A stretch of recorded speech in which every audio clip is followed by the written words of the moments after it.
ঝড়ের তীব্রতায় কোথাও উড়ে গাছের আগায় উঠল টিনের চালা, কোথাও আবার জাতীয় সড়কে উড়ে পড়ল টিনের শেড। বিদ্যুৎ ও নেট যোগাযোগ বিচ্ছিন্ন বিভিন্ন এলাকা। গতকালের ঝড়ে বিপর্যস্ত হয়ে পড়ল বাঁকুড়া জেলার বিভিন্ন প্রান্তের বিদ্যুৎ ও ইন্টারনেট পরিষেবা। দীর্ঘ তাপপ্রবাহের পর গতকাল সন্ধ্যায় বাঁকুড়া জেলার বিভিন্ন জায়গায় বিক্ষিপ্তভাবে প্রবল ঝড় বৃষ্টি হয়। ঝড়ের তীব্রতা এতটাই ছিল যে কোথাও টিনের চালা উড়ে পড়ল জাতীয় সড়কে, আবার কোথাও ঝড়ে উড়ে গাছে চলল টিনের শেড। দীর্ঘ তাপপ্রবাহের পর গতকাল সন্ধ্যায় প্রবল ঝড় বৃষ্টি হয় বাঁকুড়া জেলায়। ঝড়ের তীব্রতায় বাঁকুড়ার লালবাজার সারদাপল্লী এলাকার একটি বাড়ির ছাদে থাকা টিনের শেড উড়ে গিয়ে পড়ে 60 নম্বর জাতীয় সড়কের পাশে। টিনের শেডের আঘাতে আহত হন স্থানীয় এক ব্যক্তি। বাঁকুড়া শহরের ফাঁসিডাঙ্গা এলাকায় একটি গুদাম ঘরের টিনের চালা উড়ে গিয়ে পড়ে পার্শ্ববর্তী একটি গাছের ওপর প্রায় 20 ফুট উঁচুতে। ঝড়ে বিভিন্ন জায়গায় গাছ ভেঙে বিদ্যুৎ ও ইন্টারনেটের তার ছিঁড়ে পড়ে। রাতভর বিদ্যুৎ বিচ্ছিন্ন থাকে জেলার বিভিন্ন প্রান্ত, বহু জায়গায় বিচ্ছিন্ন হয়ে পড়ে ইন্টারনেট পরিষেবাও।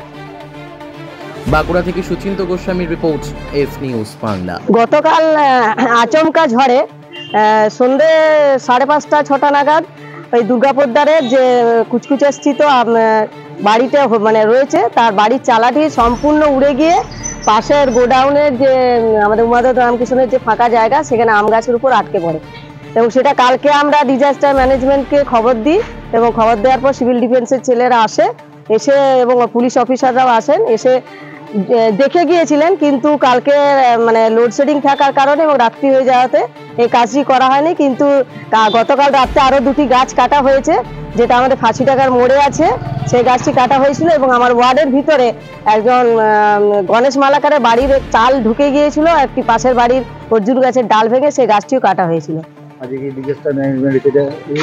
হ্যাঁ, গতকাল প্রচন্ড হেল্প করেছিলেন এবং আজকে সিভিল ডিফেন্সকে আমি সকালেই ফোন করি এবং তারা এসে কাজটি উদ্ধার করেছেন।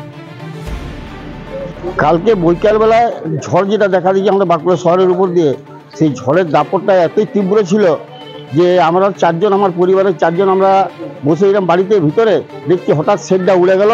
আর তারপর আমাদের বাইরের দরজাটা ছিল সেটা নিজে খুলে গেল, যে আমরা আতঙ্ক অবস্থায় চারদিকে তাকাতাকি করে শেডটা কোথায় গেল, এত বড় শেড। সেই শেডটাকে দেখছি আমার সামনে একটা আম গাছে, এখানে যে ছাদে আম গাছের উপরে যে লটকে পড়ে আছে। তারপরেই চারদিক থেকে পাড়া প্রতিবেশী লোকজন আসা যাওয়াতে করাতে খবর পাচ্ছি আমাদের দুর্গা মেলার সামনে গাছ ভেঙে পড়েছে, রাতপুকুরে ওখানে 6 নম্বরে ঘর বাড়ি ভেঙে পড়েছে, 7 নম্বরে ক্ষয়ক্ষতি হয়েছে চারদিকে। তারপর আমার আতঙ্কিত অবস্থায় থানায় ফোন করি, থানা বললো আপনি কাউন্সিলরকে ফোন করুন, আপনার ওয়ার্ডের কাউন্সিলর রেখাদিকে ফোন করি। রেখাদি সঙ্গে সঙ্গে চারদিক থেকে ব্যবস্থা করে, কোনো দিক থেকে ব্যবস্থা না করতে অরূপ চক্রবর্তী মহাশয়কে ফোন করে বলে তিনি লাস্টে সিভিল ডিফেন্সকে ফোন করে আর পুলিশ পাঠিয়ে কালকে ব্যবস্থা করেছিলেন। তো তারা এসে দেখলে রাত্রি হয়ে গেছে, অন্ধকার হয়ে গেছে, সেই জন্য তারা কালকে কাজটা করতে পারেনি। আজকে সেই সিভিল ডিফেন্স থেকে গাড়ি এসে তারা ভালোভাবে সুস্থভাবে টিনটাকে সেইটাকে নামিয়ে দিয়েছে। আর আমরা ভালোভাবে যাই এখন। আর বাঁকুড়ার যে ঝড়ের যে ক্ষয়ক্ষতি, সেটা এখন ধরুন চারদিক থেকে খবর পাচ্ছি প্রচুর ক্ষয়ক্ষতি হয়েছে। আর বিশেষ করে আমার রেখাদি 6 নম্বর ওয়ার্ডের কাউন্সিলরকে ধন্যবাদ জানাতে চাই, অরূপ চক্রবর্তী মহাশয়কে, যে তারা এইভাবে যে আজকে মানুষের সঙ্গে থেকে কালকেও রেখাদি আমার কাছে 2-2.5 ঘন্টা ছিলেন এখানে, তদারকি করেছেন। আজকেও সকাল থেকে তদারকি করে সেইটাকে নামা করার ব্যবস্থা করেছেন। দুর্গাপ্রসাদ পোদ্দার। চোখের ভরসা চশমা। ঐতিহাসিক শহর বিষ্ণুপুরে চশমার জগতে আদি ও বিশ্বস্ত প্রতিষ্ঠান নবরূপে সুসজ্জিত দত্ত অপটিক্যাল এক্সক্লুসিভ। এখানে পাবেন বিভিন্ন নামি দামি কোম্পানির ফ্রেম, লেন্স ও সানগ্লাসের বিপুল সম্ভার। মাল্টি ব্র্যান্ড অপটিক্যাল স্টোর, ঠিকানা রশিদগঞ্জ মেলোডি ক্লাবের পাশে, বিষ্ণুপুর, বাঁকুড়া। Mobile number 9474620413। অভিজ্ঞতাই শেষ কথা।